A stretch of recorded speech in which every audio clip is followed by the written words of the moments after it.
Hello everyone, hope आप लोग अच्छे हैं। Welcome to Mamta classes. आज हम लोग डेथ ऑफ अ पार्टनर का टॉपिक आगे कंटिन्यू करेंगे। इसमें आज हम लोग पढ़ेंगे share of deceased partner in the profit up to the date of death. हम लोग पढ़ेंगे शेयर ऑफ डिसीज पार्टनर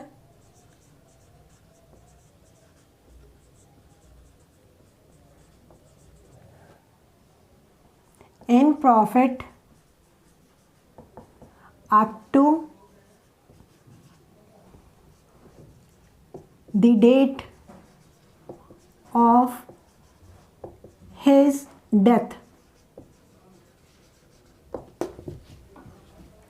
तो उस पीरियड का प्रॉफिट कैलकुलेट करना हम लोग सीखेंगे जिस पीरियड में वो पार्टनर अलाइव था।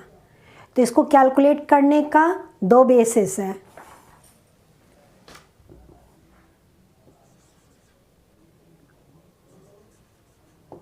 Basis of calculation of profit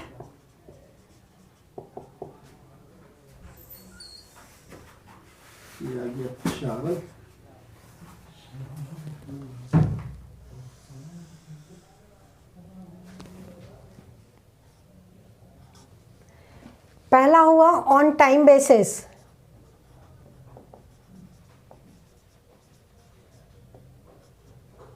और टाइम बेसिस में भी दो तरह से हम कैलकुलेट कर सकते हैं।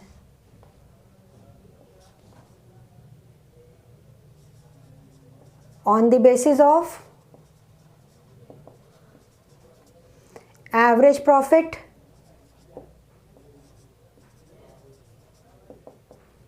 ऑफ पास्ट ईयर्स, यानी कि एवरेज प्रॉफिट पिछले कुछ साल का निकाल करके उसके बेसिस पे हम प्रॉफिट कैलकुलेट करेंगे। एवरेज प्रॉफिट तो हम लोग निकालना सीखे थे इन कैलकुलेशन ऑफ गुडविल। फिर से हम लोग यहाँ पे एक बार इसको रिकॉल करके कैलकुलेट करेंगे। दूसरा है on the basis of profit of the previous year। जिस फाइनेंशियल ईयर में कोई पार्टनर एक्सपायर किया उसके जस्ट प्रीवियस ईयर के प्रॉफिट के बेसिस पे हम करंट पीरियड का प्रॉफिट कैलकुलेट करते हैं। तो दो तरह से हम टाइम बेसिस पे प्रॉफिट का कैलकुलेशन करना सीखेंगे। देन दूसरा है ऑन सेल्स बेसिस, और दूसरा नाम क्या है टर्नओवर बेसिस। चाहे सेल्स बोलिए या टर्नओवर बोलिए, दोनों का मतलब सेम है।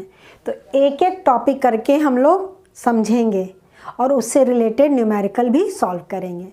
तो सबसे पहले अभी हम लोग कौन सा सीखेंगे? On the basis of average profit of past years. तो एवरेज प्रॉफिट कैसा निकलता है? सबसे पहला ये वाला,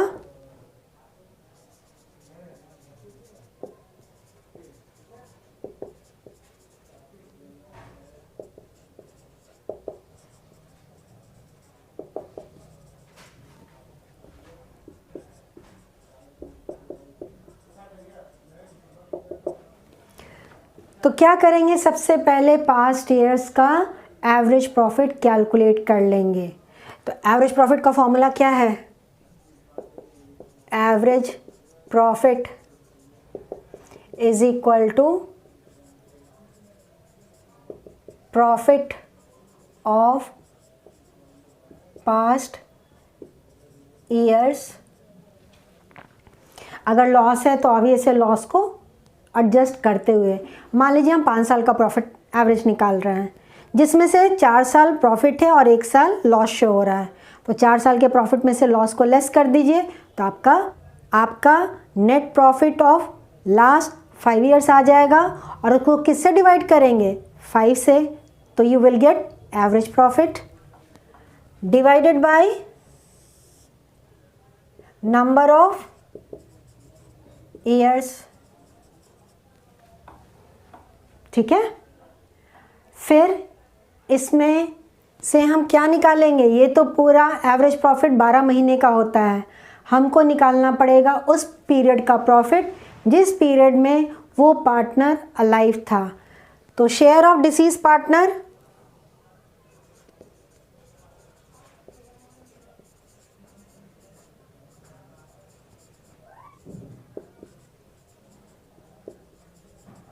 is equal to average profit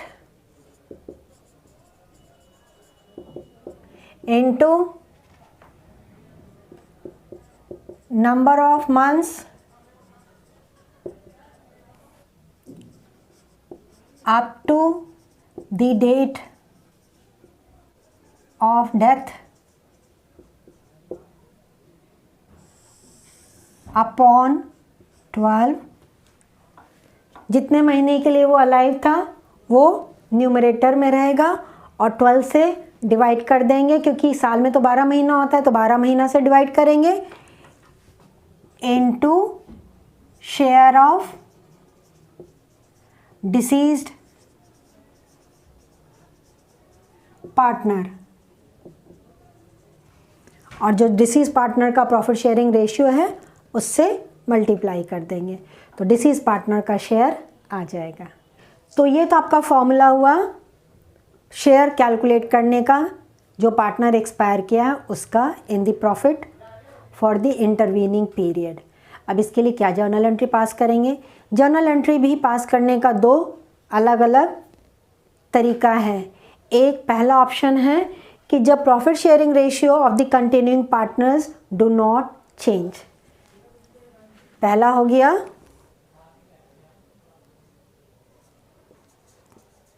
when profit sharing ratio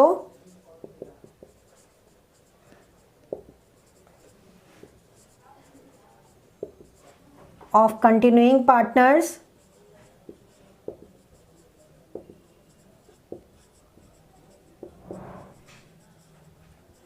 remains unchanged,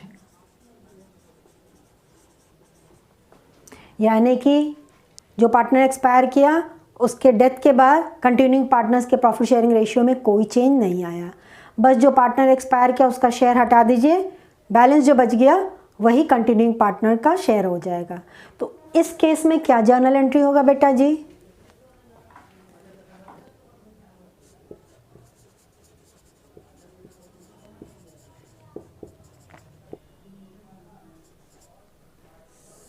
तो जर्नल एंट्री यहाँ होगा profit and loss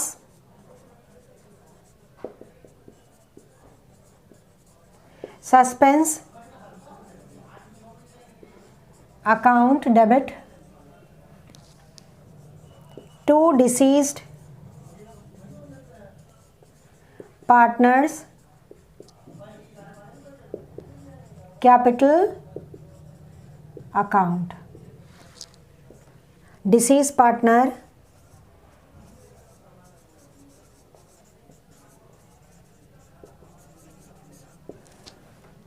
share of profit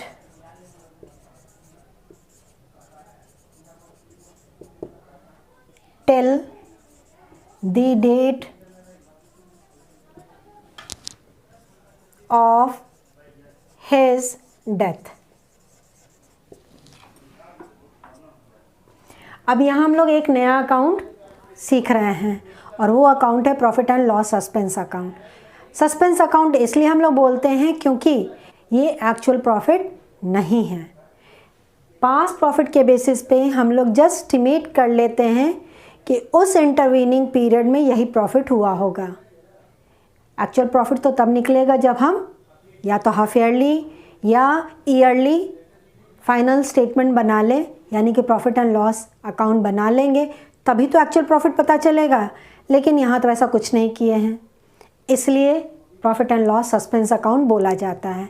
और इसमें से सिर्फ जो पार्टनर एक्सपायर किया है उसी का शेयर कैलकुलेट होगा, कंटिन्यूइंग पार्टनर्स को इसमें से कोई शेयर नहीं मिलता है। ठीक है, तो ये तो पहला सिचुएशन हो गया जब प्रॉफिट शेयरिंग रेशियो चेंज नहीं होता है।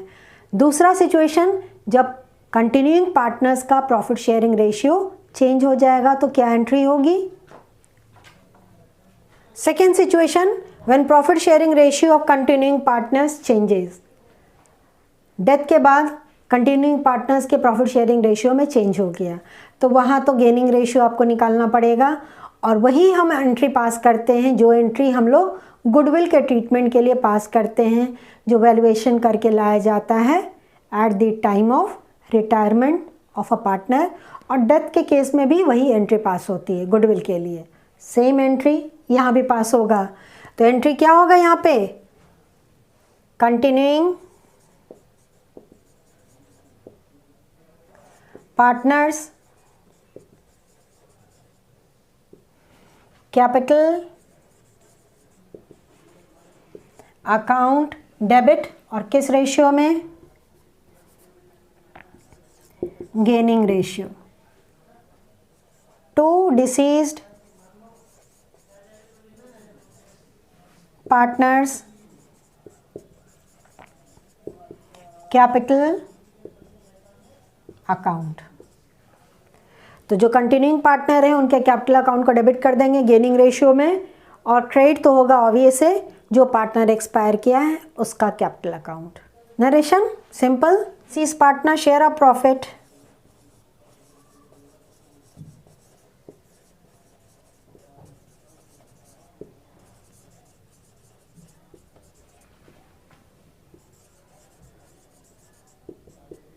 debited to remaining partners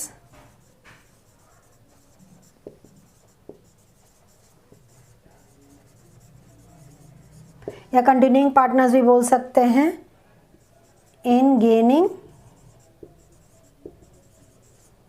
ratio.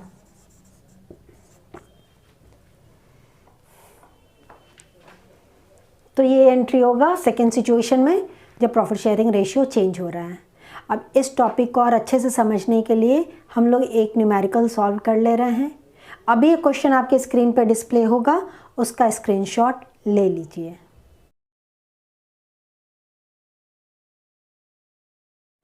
Let's see the question. A, B and C are partners in a firm whose books are closed on 31st March each year। 3 partners हैं A, B, C, accounts close होता है 31st मार्च को। A died on 30th June 2018। A की death हो गई 30 जून 2018 को। And according to the agreement, the share of profit of a deceased partner up to the date of death is to be calculated on the basis of average profit of last 5 years। और agreement के अनुसार deceased partner को profit का share मिलेगा किसके basis पे? Average profit of last 5 years. यहाँ पे एवरेज प्रॉफिट आपका 5 साल का होगा। The net profit of last 5 years have been 2014 14,000, 15 18,000, 2016 16,000, 2017 10,000 loss, and last 2018 16,000। तो 4 साल प्रॉफिट हुआ है और 1 साल लॉस हुआ है। Calculate a share of profit up to the date of death and pass necessary journal entry assuming there is no change in the profit sharing ratio of remaining partners.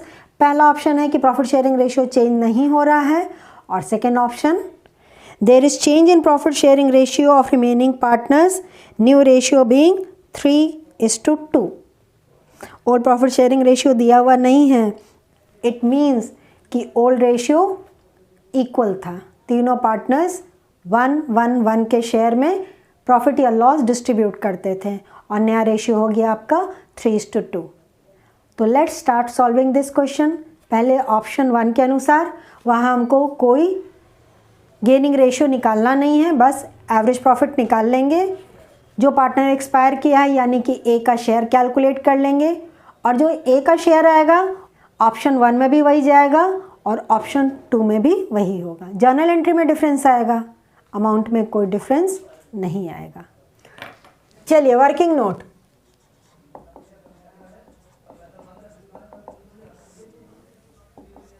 Calculation of average profit.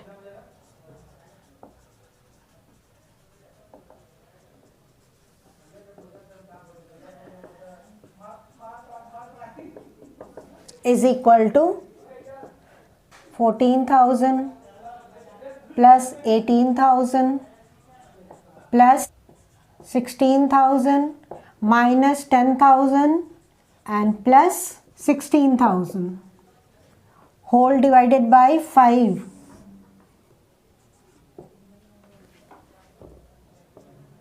is equal to rupees 54,000 divided by 5 equals to rupees 10,800। तो हमारा average profit आ गया 10,800।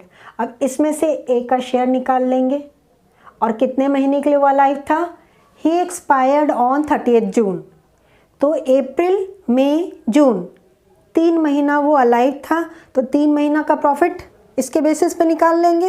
ये तो पूरा 12 महीने का profit है। अब एवरेज प्रॉफिट निकालने के बाद 3 महीने का प्रॉफिट निकाल लेंगे। प्रॉफिट फॉर 3 मंथ्स मतलब 1 अप्रैल टू 30 जून 2018। 3 महीना वो जीवित था, उसी पीरियड के लिए हम प्रॉफिट निकाल लेंगे। 10,800 डिवाइडेड बाय 12 इंटू 3। डायरेक्ट भी निकाल सकते थे ए का शेयर, लेकिन हम स्टेप बाय स्टेप इसको तोड़ के आपको समझाने की कोशिश कर रहे हैं। Is equal to rupees 2,700। अब 3 महीने का प्रॉफिट आ रहा है आपका 2,700। इसमें से ए का share 1/3। Therefore A's share in profit is equal to rupees 2,700 into 1/3 is equal to rupees 900। तो एक को 900 रुपया प्रॉफिट का शेयर मिलेगा। जर्नल एंट्री क्या होगा बेटा जी?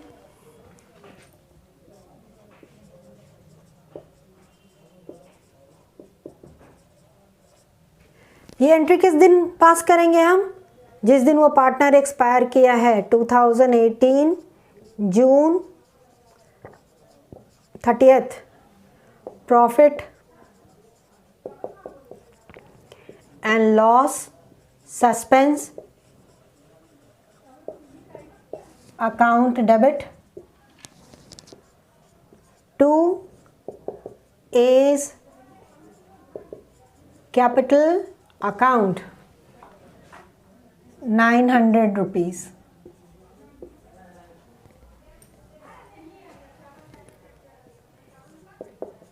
A share of profit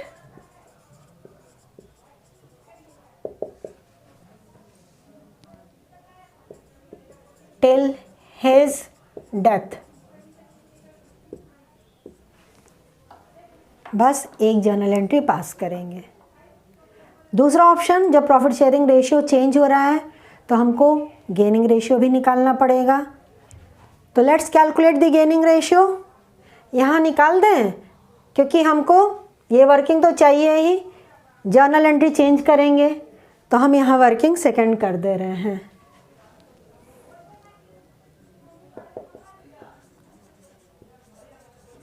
calculation of gaining ratio. Gaining ratio किसका किसका? बी और सी का। बी न्यू रेशियो B/C का है 3:2 और ओल्ड रेशियो था A/B/C 1:1:1। नया रेशियो है 3/5, तो 3/5 माइनस 1/3। LCM will be 15। तो 5 के टेबल में 15 3 टाइम्स, 3 3 ज़ा 9। 3 के टेबल में 15 5 टाइम्स, तो 5 1 ज़ा 5, आगे आपका 4/15। और सी 2/5 minus 1/3, LCM 15, 6 minus 5 equals to 1/15. Therefore, gaining ratio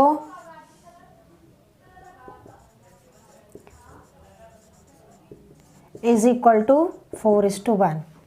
तो ये जो 900 मिलेगा ए को, वो बी और सी किस रेशियो में देंगे? 4:1 के रेशियो में। तो ये कितना देगा? बी विल गिव ₹900 इंटू 4/5 और सी विल गिव ₹900 इंटू 1/5। तो बी 720 देगा और सी 180 रुपीज़ देगा। तो दिस इज़ दी कैलकुलेशन। अब जर्नल एंट्री हम नया पास कर दे रहे हैं सेकेंड ऑप्शन के लिए। तो सेकेंड सिचुएशन के लिए जर्नल एंट्री होगा बी इज कैपिटल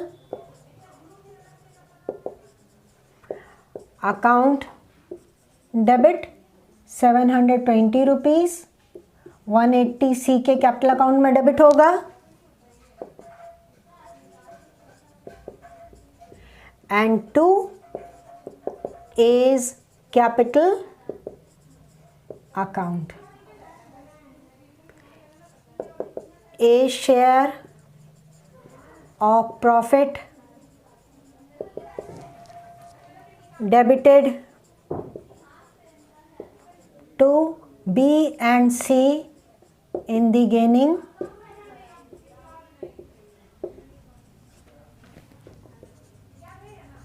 ratio 4:1। ए में तो क्रेडिट हो जाएगा 900 रुपीज़। दोनों सिचुएशन के लिए हमने जर्नल एंट्री आपको समझा दिया है। आज एक टॉपिक हमने कवर कर दिया, calculation of profit on time basis. Next class में हम लोग पढ़ेंगे ऑन सेल्स बेसिस। तो मिलते हैं नेक्स्ट क्लास में, तब तक अपना ख्याल रखिए, खुश रहिए, बाय।